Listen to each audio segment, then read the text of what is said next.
welcome back to part 2.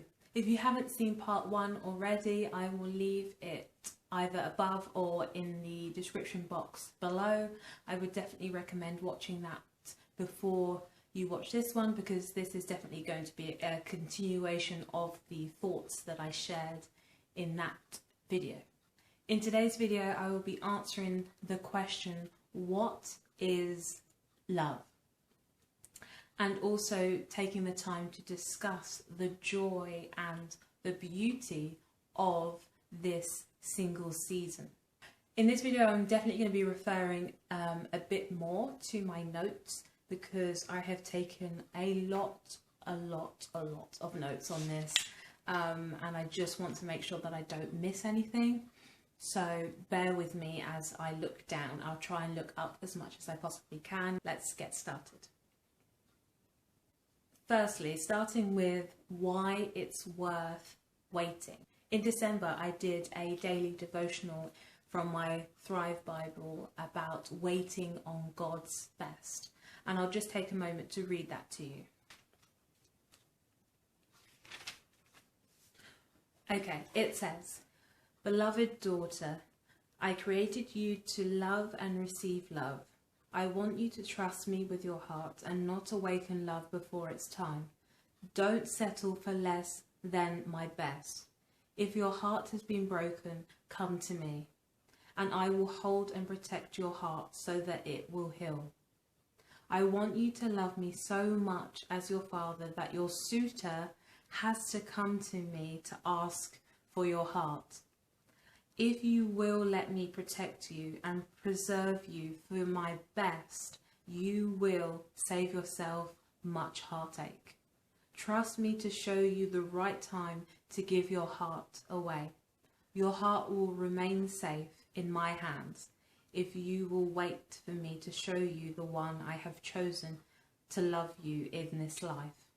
Love your Heavenly Father." What I thought was so beautiful, and what is going to be my first point of why it's worth waiting, is that you are waiting for God's best for you.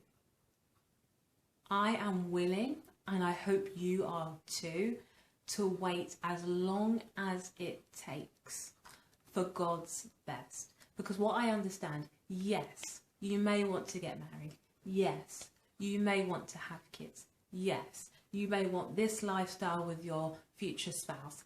But there is no point running after it with somebody else that God hasn't brought into your life to be your spouse, because you will just be living a counterfeit version of the life that God had planned for you. So the beauty of waiting is that you have this confidence, you have this ability to just know, hey, it's not me that has to write the plan. God is writing the story. I just need to continue with what I'm doing during this season, and God will align my steps. He will align your steps when the time is right. So the second reason why it's worth waiting, I think it's really, personally, how I see the single season is as a season of refining.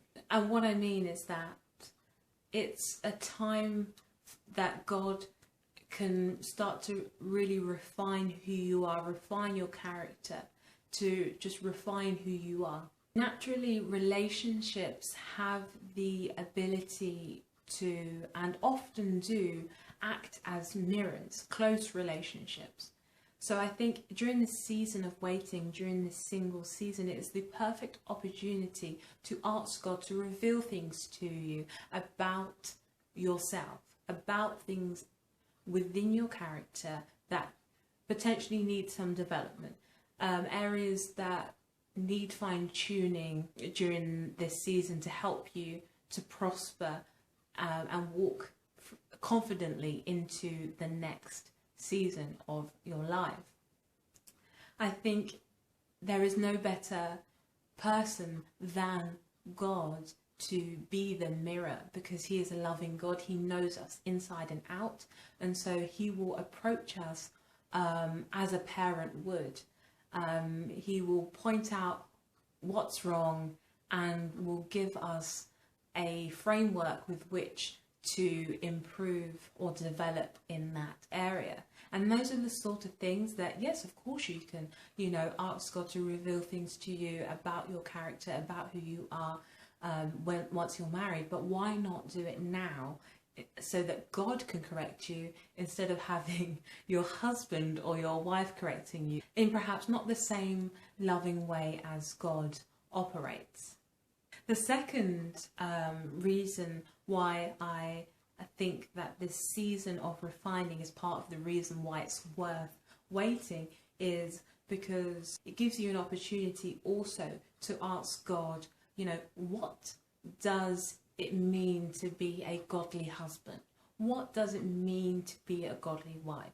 And it also gives you time to go through scripture, read about the women in the Bible, the men in the Bible. Who were the people that were God's people? What were they doing? What does a husband look like? What does God say about husbands? What does God say about wives? And to really just start to understand and delve into the images and the ideas that are presented to us in the Bible about what marriage really looks like from a kingdom perspective. The third thing about this season of refinement and why it's worth waiting is that this is the perfect opportunity to spend time listening, fine-tuning your ability to listen to God and discern his voice. Being able to hear God's voice and discern his voice is such a powerful tool, and this is a sort of tool that will undoubtedly be helpful to us all as we move into marriage in the future, because once you know God's voice, you know that in the future, when you have more distractions, more responsibilities, perhaps you have, you're married, you have kids, working full time, super busy, but you know how God speaks to you, and you know, therefore, that it's God's voice. For example, how this video came about and the one before.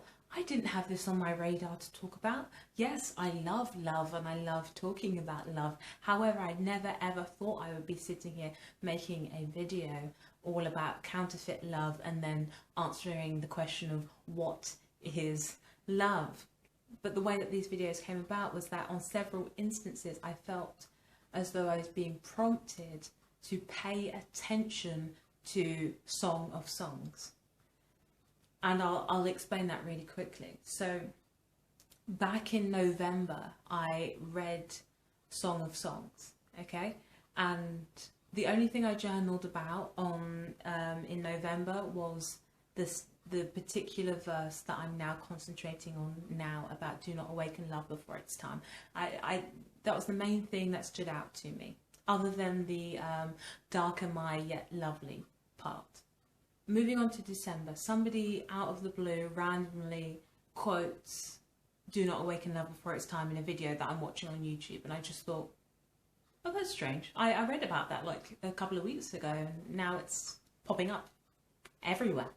And then again in December, I was talking to a friend of mine and saying, unrelated to love or relationships in any way, shape or form, I was just speaking in general that I feel like I am going through a season of refinement, and that, I feel like God is really cutting off dead branches, if you will, and creating this new image, so to speak. And then she responded with, God just wants you to himself. And I was like, has he recruited you to say that? Because like in my head I was like, well, this is not like, does she know what she's just said? Like that, strange. And then like 2 days later I move on to the bit where I was reading, which I mentioned in the first video. I was reading my devotional and I was reading about being a blessing to others. And then I shut my devotional, but I just felt like this, almost like this tug that I couldn't start my day. So I decided to pray and I asked God to talk to me. What came to my mind's eye was devotional 821. Go to devotional 821. Song of Songs is following me again. And then from that, from December 11th onwards, I've been prepping this video because I'm just like, okay, I hear you, like there's no need to shout, okay? But I think it's moments like that, I could have missed all of those. I could have easily missed all of those if I wasn't someone that was focused and it just constantly going after God and paying attention, inquiring of God. And I think this is one of the biggest things that you can gain from your single life, and what I can continue to gain from my single life, to really continue to cultivate that channel of communication. Because it's one thing communicating out to God, because of course he wants to hear from us, but it's another thing being able to hear what he is saying to you, because once you start hearing him, you can move. And when he says stop, you hear stop and you can stop. I would just encourage you wholeheartedly, let God talk to you, take the time to hear him, pray about it, spend time in the word, get yourself around some good quality Christian people,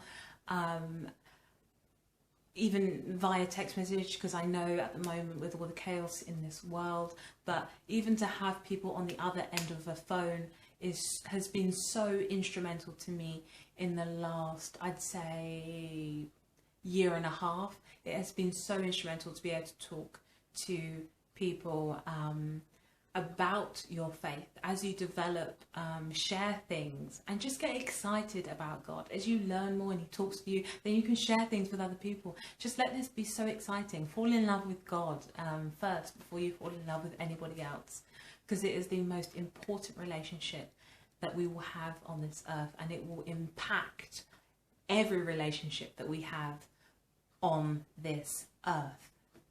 So as I move to the end of this video, I'm going to answer the question of what love is.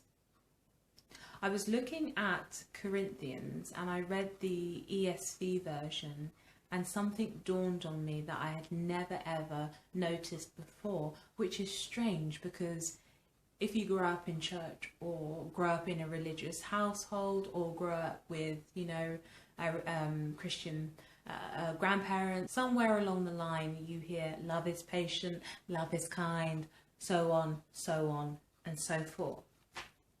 But when I read the ESV version, something dawned on me, and I'm going to share that with you right now. Love is patient and kind. Love does not envy or boast. It is not arrogant or rude. It does not insist on its own way. It is not irritable or resentful. It does not rejoice at wrongdoing, but rejoices with the truth. Love bears all things, believes all things, hopes all things, endures all things. And I was reading this and I thought to myself, for me, patience, being irritable and enduring are linked. Because when I'm impatient, I become very irritable, and the concept of enduring just disappears. It just doesn't exist. And I decided to look up the word patience, and more precisely to look up the synonyms. What stood out to me immediately was the fact that endurance was a synonym. What I also realised whilst prepping this video was that forbearance is also a synonym. Also, the very definition of patience says without becoming annoyed, in other words, irritable. So a revised version of these verses would read a little more like this. Love is patient and kind. Love does not envy or boast. It is not arrogant or rude. It does not insist on its own way. It is patient. It does not rejoice at wrongdoing, but rejoices with truth. Love is patient in all things, believes all things, hopes all things. Love is patient in all things. So in this revised version, love is patient would have been repeated about 3 or so times. And that really is the message of what love is. Love is patience. Patience is endurance. I mean, of course, love is all those other things as well, but it seems from the way that it's constructed in the Bible that the patience element is so key to love, and that is something that we can learn and something that we can relate to with God, because he has to be patient with us. We're learning, we continue to learn. Sometimes we listen, sometimes we just don't listen. And I think what I really want to say is that you will thank yourself for not settling for less. You will be content and happy with the knowledge that you decided to rise to the occasion, to take the opportunity to be refined by God, that you took the time to get to know God personally and to be able to listen to him and cultivate that relationship. And also, you'll be so glad that you got to focus on whatever it is that God is calling you to in this season of your life.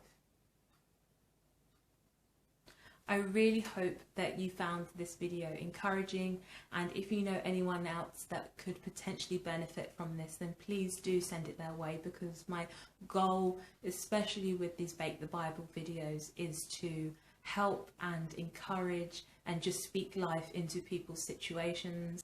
And also, if you haven't subscribed yet, then feel free to do so if you want to keep up to date with my future uploads. And I wish you the absolute best. I will see you in the next video. Take care and God bless.